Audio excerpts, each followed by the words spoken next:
මෙම මැප් එක බලන විට වැටහෙනවා මොනවා වගේ තත්ත්වයක්ද පලස්තීන ජනතාවට සිදු වී තිබෙන්නේ කියලා. එහෙත් සාමාන්‍ය ජනතාව සහ කුඩා දරුවන් ලදරුවන් පවා බල්ලෝ බලල්ලෝ වගේ කපා කොටලා ඝාතනය කරන එක කාටවත් පිළිගන්න පුළුවන් තත්ත්වයක් නෙමෙයි.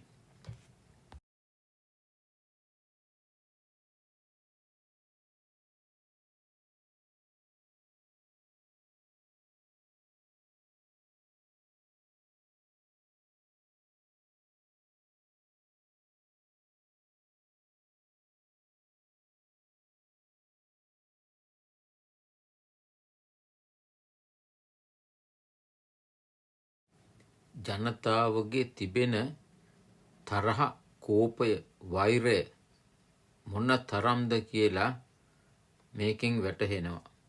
ඒ වගේම වඩාත් අඩු තාක්ෂණයකින් යුතු උපකරණ භාවිතා කරමින් සිදු කර තිබෙන ප්‍රහාරයක්.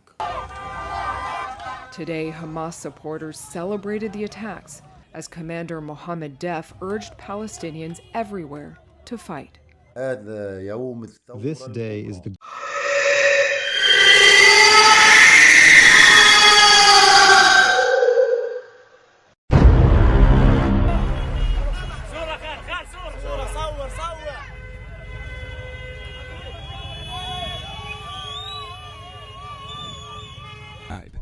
Inside the kibbutz, devastation. It's not a war. It's not a battlefield. It's a massacre. Hamas militants seemingly targeted the most vulnerable here, slaughtering them as they slept. To see baby carriages with bullet holes in them and blood. Who goes up to a baby and kills a baby?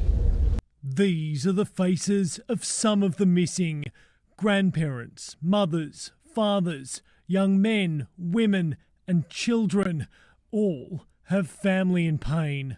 The optimistic scenario here is that she's held hostage in Gaza and not dead on the street of the kibbutz where we grew up. Dead or held hostage, both devastating outcomes for these civilians. Relatives now living in fear for their loved ones. Some have seen them taken by terrorists. It's really, really difficult to make people understand. The second objective is to exact an immense price from the enemy. Prime Minister Benjamin Netanyahu.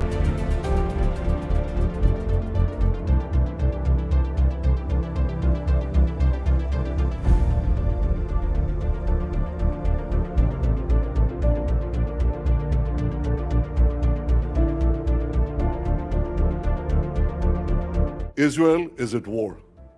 We didn't want this war. It was forced upon us in the most brutal and savage way. But though Israel didn't start this war, Israel will finish it. Once the Jewish people were stateless. Once the Jewish people were defenseless. No longer. Hamas will understand that by attacking us, they've made a mistake of historic proportions. We will exact a price that will be remembered by them and Israel's other enemies for decades to come. The savage attacks that Hamas perpetrated against innocent Israelis are mind-boggling, slaughtering families in their homes, massacring hundreds of young people at an outdoor festival, kidnapping scores of women, children, and elderly, even Holocaust survivors. Hamas terrorists bound, burned, and executed children. They are savages. Hamas is ISIS. And just as the forces of civilizations united to defeat ISIS, the forces of civilization must support Israel in defeating Hamas. I want to thank President Biden for his unequivocal support. I want to thank leaders across the world who are standing with Israel today. I want to thank the people and Congress of the United States of America. In fighting Hamas, security of the United States of America.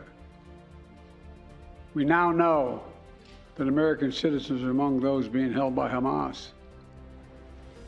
I've directed my team to share intelligence and deploy additional experts from across the United States government to consult with and advise Israeli counterparts on hostage recovery efforts. Because as president, I have no higher priority than the safety of Americans being held hostage around the world.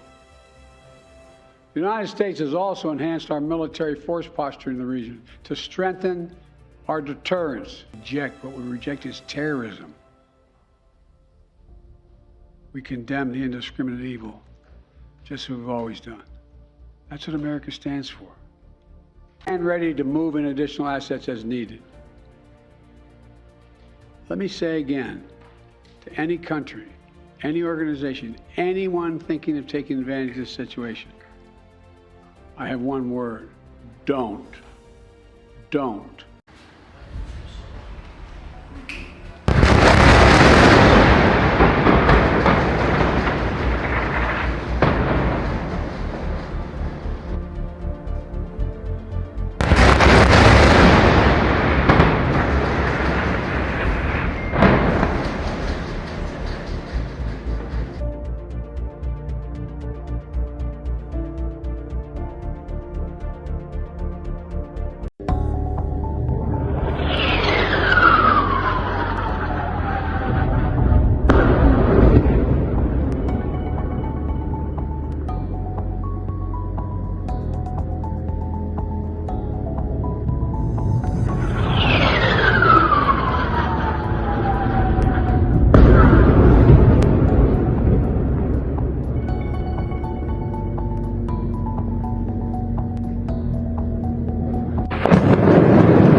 Hearing that recently, late into this evening, rockets actually landing in 4 different locations. Flattening Hamas offices and residential buildings. At this hour, at least 200 Israelis are reported dead. With airstrikes on Gaza.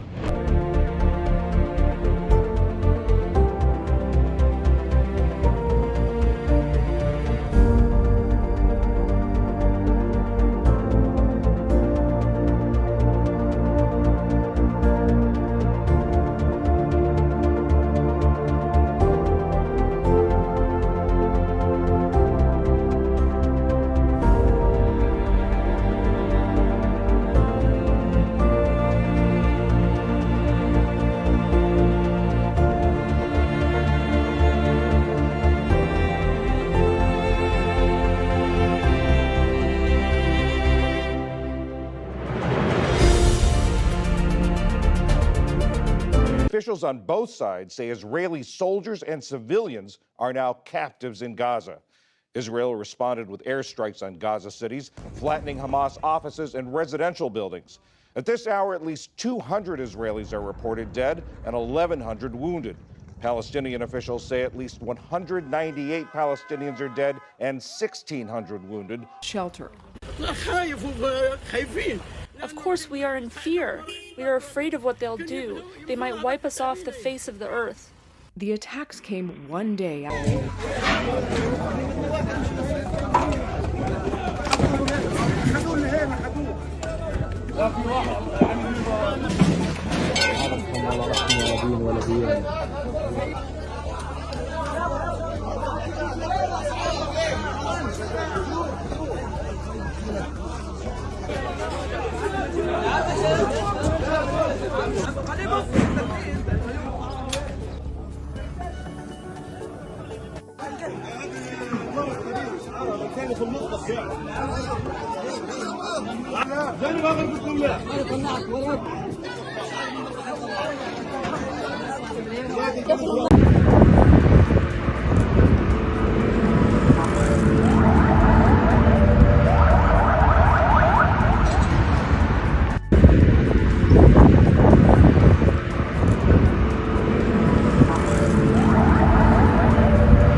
buildings blown apart, its port ablaze.